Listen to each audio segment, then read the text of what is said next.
Hey everybody, and welcome back to the channel. In this video we're going to be looking at some old hard drive because I picked up this little box here with some old and unique or rare hard drives, types of drives that you don't come across these days all that often.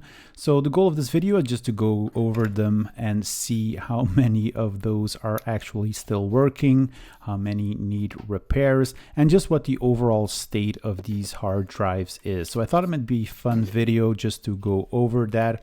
Now, I'm sure the connoisseurs among you might spot a few models already, but I've made up a little list here. And as you can see, it's a nice collection of these, lower capacity IDE drives.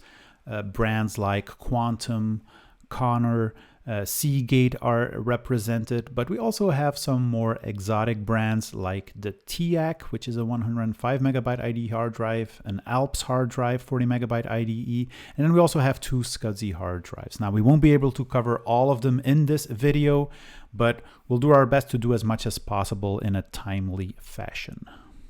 I've also set up this nice system here, which is a 386 SX40 that I will be using as a test bed. It has the colorful AMI BIOS, which does have hard drive auto detection, so that might come in handy. And I've just hooked up an LCD display just to make it easier to film. So yeah, we've got a lot of stuff to go through, so let's get things started. And we'll start off with this Quantum ProvDrive ELS. Now, this is a 84 megabyte model. The cylinder head sectors are marked here.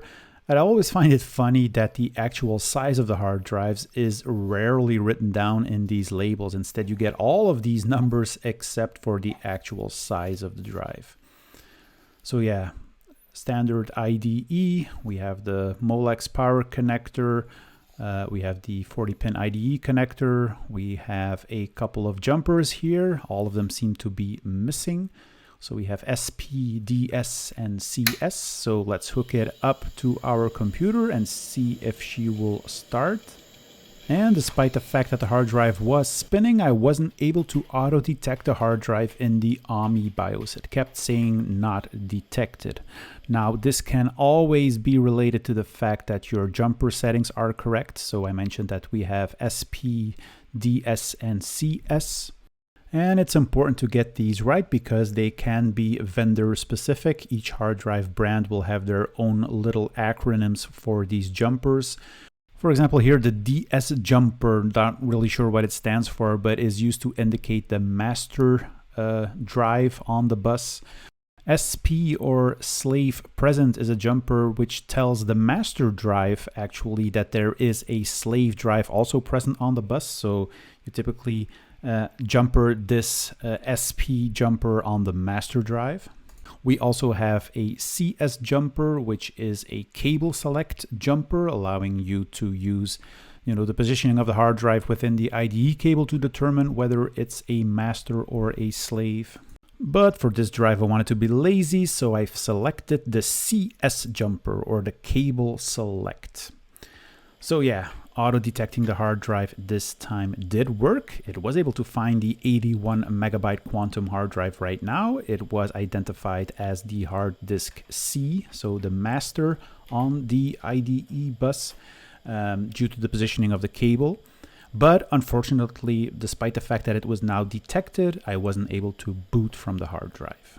It appeared as if the PC was hanging. Now, I was able to boot from an MS-DOS floppy, and I was able to access the C drive, so I could pull up a directory listing here, but booting from the drive was not possible. I could also start fdisk. I noticed that there was a FAT16 partition, 81 megabytes, as expected, but booting from the thing just wasn't possible. I also tried transferring the system. Perhaps there was an issue with that, but that command also hanged on this PC.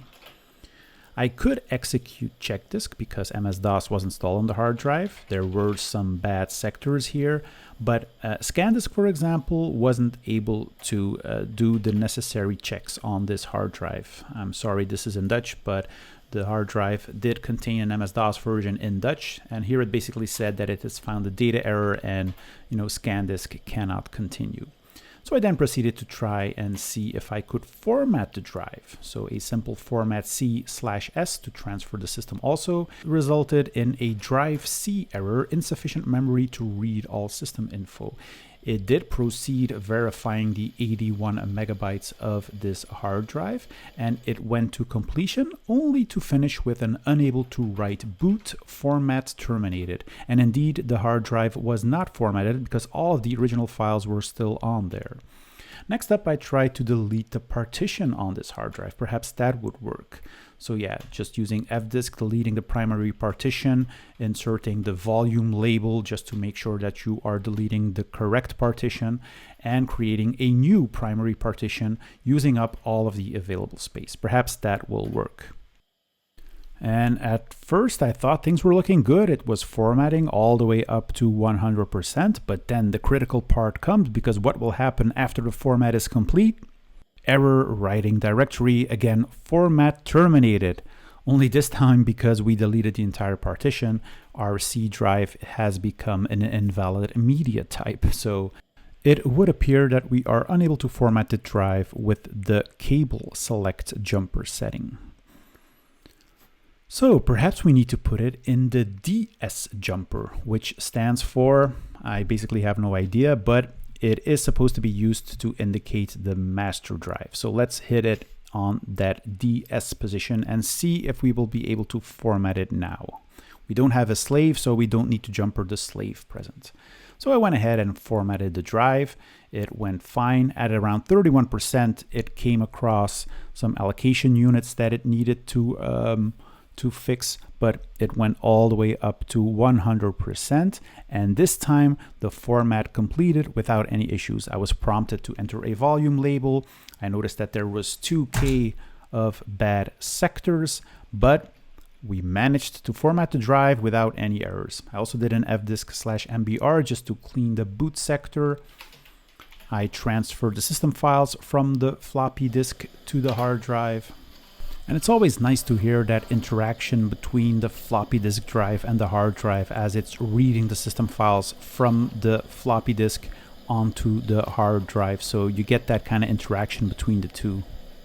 The system got transferred, and now I rebooted the computer, and lo and behold, I was able to boot from the hard drive now with a C prompt. So that was looking good.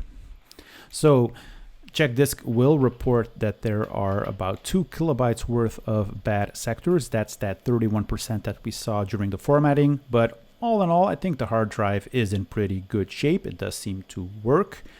And for each hard drive that I'm going to show you, I also wanted to let you hear the hard drive, just that you have that experience also. And also the shutdown. Yeah, that's really, really nice. Now, the next hard drive that I wanted to talk about is also an old one, included in this metal frame or bracket here. I think this comes from an Olivetti, so let's remove it from the bracket first. I'm going to keep the bracket, obviously. It has an LED attached to it, so a lot of these drives had this little, cable or connector or jumper to hook up an external LED. As does this Connor hard drive, which apparently is a 21 megabyte hard drive, the CP3024, 24 probably indicating the overall size of the hard drive. And this is one of those very early 3.5-inch IDE hard drives. Connor was a brand that was used heavily in OEM machines like Olivetti. And a lot of the system BIOSes of these old machines will only accept drives like this. Now, this Connor hard drive also has a number of jumpers here, and the naming scheme differs a bit from the Quantums. Now, in all honesty, I'm not really sure what the HSP jumper is for. I don't think it's needed either in master or slave configuration, and I only found very cryptic descriptions online. The C/D jumper is what we call the address jumper. When jumpered, you will set it up as the master drive, so the C drive, and when it's left open, you will have the D drive. The DSP is the slave present jumper. So this should be installed if you have a disk which acts as a master and you also have a slave attached. So on the master, you need to jumper this DSP or slave present jumper.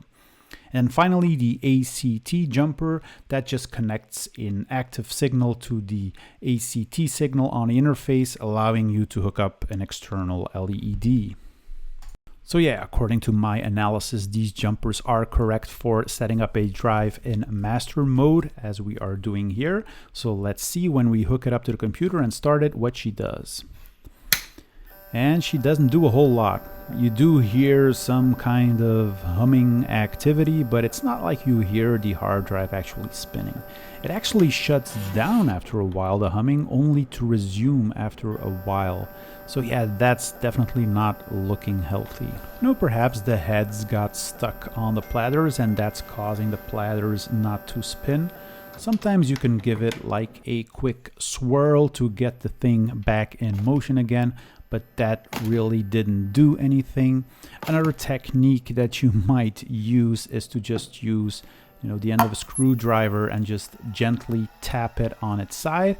And as you can hear, the platters started spinning, albeit with a horrible noise, but again, it shut down. So we have, instead of the humming noise now, we have the platters, which are definitely running, but then we hear that the hard drive just shuts itself down again. So that's not really good. Now at this point, the AMI BIOS was able to auto-detect the 21 megabyte hard drive. So the 637 cylinders, 2 heads, and 33 sectors got recognized for a total size of 21 megabyte, but that was about it. And it was also only able to auto-detect it if the hard drive was spinning up at the correct time. So as it was shutting down, obviously the auto-detection didn't work anymore. And it's also hardly surprising that with this setup, the machine wasn't able to boot from the hard drive either. So we just kept on waiting here on this post screen for something that was never going to happen. But I do want to leave you with some of the sights and sound of this Connor 21 megabyte hard drive. So here we go.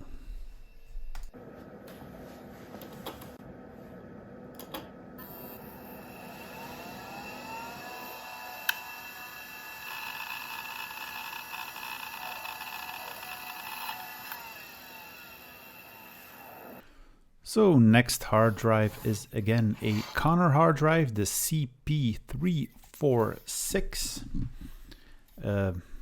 Pretty decent sized hard drive in the overall dimensions, not really storage. It's again in a little case / bracket here. I think it's also coming from an Olivetti machine, so we're just going to be removing that metal bracket now. As you can see, it also has this external LED with a little cable connector here to hook up the external LED. Now, this again is a pretty old drive, and when I powered it on for the first time, which unfortunately I don't have any footage of, I noticed that this capacitor actually blew up, so you can still see the burn marks on the PCB, and this was a capacitor for the 12 volt rail, which has now completely shorted. So yeah, this will need some repairs in order to get this to work. So this should be a 40 megabyte IDE drive. So yeah, hopefully we can get that fixed in a future video. Okay, so on to the next Connor here, the CP3104, which I think is a 104 megabyte hard drive. Also a bit of a classic, I think. It has this classic look and feel. It also has a couple of jumpers here. So what we see here is jumper E1, which is not used. We see jumper C/D, which is to indicate whether this is a master C or a slave drive D. And we also have the slave present jumper to indicate whether or not a slave drive is present. So yeah, again, a classic hard drive look here from Connor. Pretty nice. So let's see how she runs. Let's start up the PC. And we hear the drive spinning, which is already a good sign. Let's see if we can auto detect it in the BIOS. and it appears that we cannot, so we are unable to detect the drive, and that's obviously because these jumpers are missing here. So we need to put the jumper C/D here to indicate that this is a single drive in a master configuration. So now hopefully as we turn on the computer, we should be able to have the hard drive detected by the OMNI BIOS. And what do you know, here we do 116 megabytes properly detected. Now let's see if we can start the computer from this hard drive. And it appears we can. So I already took a peek here. I noticed that there was a Microsoft Windows installed. And that one is always nice to start, not only for the beautiful splash screen, but also to get some disk activity in so that you can clearly hear that the hard drive is working.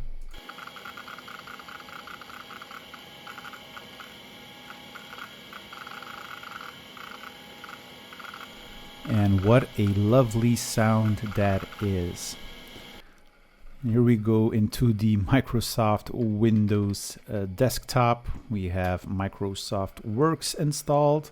So I love these old splash screens of these old Microsoft applications. I mean, just look at this, brings back a lot of memories. And I also decided to run Microsoft ScanDisk just to see if there aren't any defects with the hard drive. Did a full surface scan and it came out without any issues. So hard drive approved. Just one more check disk before we leave the little guy alone. We can see that it was used in 1993. 121 megabytes of RAM. And time now to move to the next one, which is also a Connor hard drive, the CFS420A. It was also attached to a bracket with these Torx screws. So I'm guessing this might be coming from a Compaq machine. So I guess these screws were pretty popular in Compaq systems. So yeah, could be possible. Again, classic design here.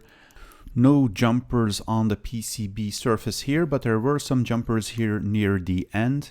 And the explanation for these jumpers are on the front cover of the hard drive, and they are pretty simple.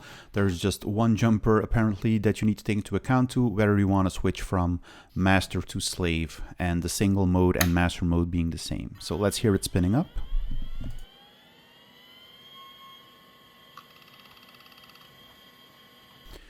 A lovely little rattle, and the hard drive is auto detected, 327 megabytes, so that's really good. Let's see if the computer will start with it. And much to my surprise, it was starting in Windows 98. So yeah, that might be an interesting thing to show off on a 386SX CPU.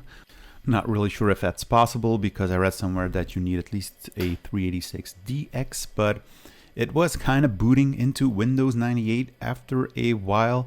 But obviously, I mean, the drivers aren't installed. This was installed on a completely different machine. I also got these error messages as it was booting into the desktop. So yeah, I might leave it at that and see if we can do a separate video on Windows 98 on 386 base machines. Now, I did run check disk, as this version of Windows 98 obviously has an MS-DOS installation too. Check disk ran fine, everything was reported correctly, it didn't report any bad sectors. And I also ran ScanDisk to do a full surface scan, and also that turned out to work without any issues. So yeah, this hard drive appears to be working fine. So again, some sounds from the hard drive, and then also the shutdown.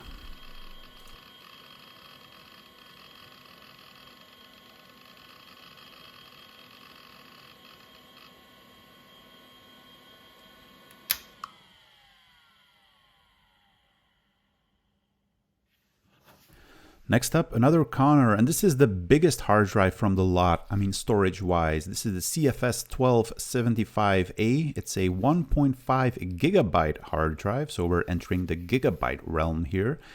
And yeah, I was kind of assuming that this would just simply work because it's the most recent drive in the pack here. It's set to master using these jumpers here. So we have the CD jumper, which indicates whether you want to run this drive as a master or a slave. So it wasn't jumpered, so I added the jumper here on the CD jumper to make it act as the master.